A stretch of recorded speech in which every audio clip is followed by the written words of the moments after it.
Hi, welcome back to my channel. My name is Janelle Samora and this is Scent Talk from my closet, the fragrance closet. On this channel, we go over all things fragrance. We cover niche perfume houses. We go into layering combos. We talk about dupes and clones of original fragrances. We highlight indie perfume brands on the channel, all things fragrance. So if that's something you're interested in, go ahead and continue watching. Consider hitting that subscription button and the bell so you'll be notified to new videos because you never know which fragrance house we're going to cover next. So in today's video, we are going to go over our second fragrance here from the House of Sillage. If it is your first time on the channel, I do like to focus on one perfume house at a time and go through what they have to offer, give a little brief history, that was in yesterday's video, and then just kind of break down the fragrances and see what, if any, are going to be full bottle worthy to bring into the collection. Now, this fragrance house has some beautiful, whimsical looking adornment looking cupcakes, and so I want to get ready for Black Friday. I want to see if any of these scents are worth bringing into the collection. All right, so without further ado, here we go. Our second scent of the house we are reviewing today, Whispers of Admiration. Now, this one was introduced in the year 2017, and it is a floral, fruity gourmand fragrance. And the cupcake itself, the craftsmanship to the cupcake, it says it is dynamically presented in hand-polished, stunning pink enamel and 18-karat gold. Floral accent as well. Brilliant Swarovski crystals are placed in this cupcake, and they're usually over 100. It notates on the site. Such a pretty cupcake. This pink is my favorite color. I was really rooting for this one. I was like, I hope this scent is great because this will be a contender definitely, based on color alone. Okay, so what are the notes that we got going on in this fragrance? We have top notes of peach, coconut, star anise, clementine, bergamot, mid notes of peony, gardenia, toffee apple, violet flower, base notes of musk, cashmere wood, vanilla, amber, and heliotrope. Now, much like yesterday's scent, I cannot pick out the top notes in this fragrance. I do not pick out any peach. I do not pick out coconut. The coconut in here is supposed to give it a sweet, nutty, feel, and I don't get it. So you're not going to get a tropical vibe to this fragrance. It's so nicely blended. It really is. It's beautiful. It's soft. It's pretty. It's really, really pretty. Like I said, I can't believe that I cannot pick out the top notes. It's so, yeah, like where's the peach? Where's the apple? I don't know. They're in there somewhere. It's actually gives me a berry-like feel. For whatever reason, everything mixed together is giving me berry-esque vibes. So I love berry. It's also kind of smelling to me like one of my favorite notes, which is orange blossom. So we do not have orange blossom in this fragrance. However, that is what comes out at me. I'm like, ooh, orange blossom? Where are you? Orange blossom jasmine combo? No, we don't got that. Oh my gosh, I really enjoyed the scent of this fragrance. Oh my gosh, the dry down, it does retain its berry-like smell. It is a very light fragrance though. It's not strong. It's not it's not loud. It's not crazy projecting. All I've done this morning is head out to breakfast, and so yeah, it was good for breakfast. It was a nice breakfast scent. Yeah, I wouldn't classify this as a brunch. It doesn't hit me with brunch vibes, but it definitely was great for breakfast. It was light enough, it was sweet enough, without being overpowering on anything. I don't get any syrupy smells. It smells very luxurious to me. I really liked it. Now, here we go. Here's the kicker. Here's the kicker. I always 100% keep it real on the channel. I'm not going to say something went the distance when it didn't.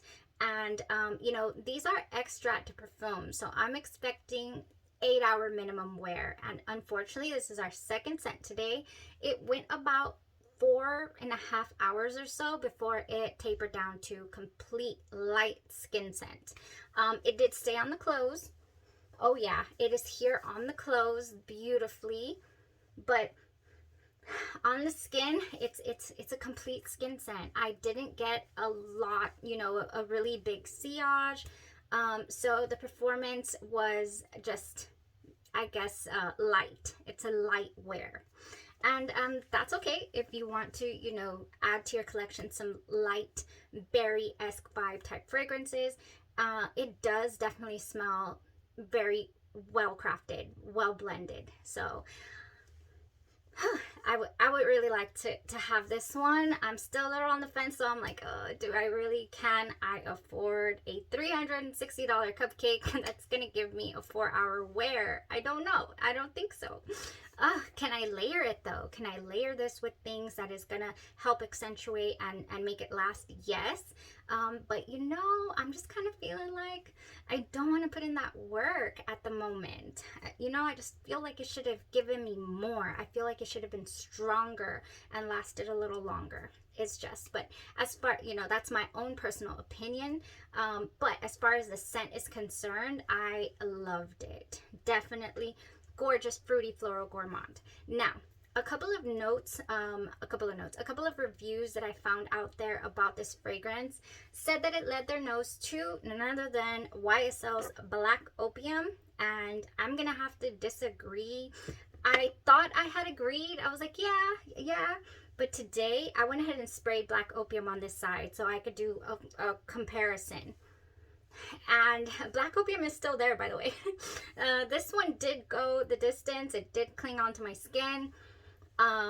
Man, so Black Opium, it is a heavier, denser fragrance. It's got a little syrupy vibe to it, with the coffee note that's in there maybe is what gives it that. It's got a beautiful vanilla dry down. This one does not have a vanilla dry down. This one has a the berry stays with it, and it has a very light, you know, smooth with this cashmere in there. It's really nice. I just sprayed it. My goodness. I just wish, man, if it could have held on, it would be so good. So yeah, Black Opium, it doesn't smell as luxurious. Unfortunately, there's the difference there. So another fragrance that this is rumored to smell like is Juicy Couture. What? No, Juicy Couture, I'm very familiar with it. I've worn it for years. I just recently replaced my last bottle, and I can't even count how many bottles I've gone through with this. I mean, I've been wearing it since like, what, 2005? I've gone through bottles and bottles and bottles, and this was my signature scent, and I don't know why. It just works so well with my skin chemistry. Like, we're talking, you know, I used to work in the service industry, in restaurants, and I wore this fragrance, and it would go 16 hours, no problem. And the compliments were like, you know, who smells so good? What are you wearing? And oh my gosh, it's just like, I've loved fragrances all my life. But yeah, this one has been the one to, I spray this on myself, and I'm telling you, people ask me what I am wearing. And as big as the collection is and all that, that doesn't happen often. But I can rest assured 100% of the time when I'm wearing this fragrance, I'm going to get a question like, what are you wearing? That smells great. And I tested it recently because I combined it with Love Don't Be Shy by Killian, and I got that. What are you wearing today? I was like, Juicy Couture. This is the one. She's the girl for me. So I wish that this one would have been as well, but it's not. Here's the deal. It doesn't smell like it. I don't get any berry-esque vibe from Juicy Couture. It is a very gardenia forward fragrance, actually. So yeah, no, I don't agree with Juicy Couture smelling like Whispers of Admiration. Now, if you want, you know, this type of scent profile, but you want it to stick around a little longer, you're not going to get the exact scent. I cannot say that you're going to get the exact scent to this, but it is pretty pretty close. Dolce & Gabbana's the only one. Now this one is said to smell like Black Opium, and I don't agree, only because it gives me a different air. I'm spray it on my hand here. It gives me a different air. Oh, it is so nice. It gives me like a candied, what is that note? Is it orange blossom? No, it's one other note that like So Scandalous has it. Benzoin. It gives me a little benzoin, even though I don't believe it has benzoin. It gives me a candy-like feel, definitely. Yeah, so I think this one is actually a little bit closer. This one also goes the distance. We're talking Dolce & Gabbana, the only one. Yeah, this one goes great. I think that's all my comparisons, I would say, for now. Yeah, between Black Opium and D&G is the only one, I would go with D&G is the only one for me, for my personal preference. I've never ever been able to buy a bottle of Black Opium because every time I wear it, like, it just doesn't wow me. It doesn't go with me for whatever reason. Anyways, that was all for today. I'm on the fence, you guys. I'm on the fence. Maybe I'll try it again. I definitely have more in my sample here to give it another go. You know, maybe I was dehydrated and that's why it only went so far on the skin. But yeah, that's my initial thoughts and review of my full day wear test for Whispers of Admiration. Thank you guys so much for tuning into the review, for listening to me talk on about this house we are exploring. And we have quite a few more scents to go, so I'm excited to continue exploring the House of Sillage. Thank you guys so much. You guys have a blessed rest of your day or evening, and you stay safe.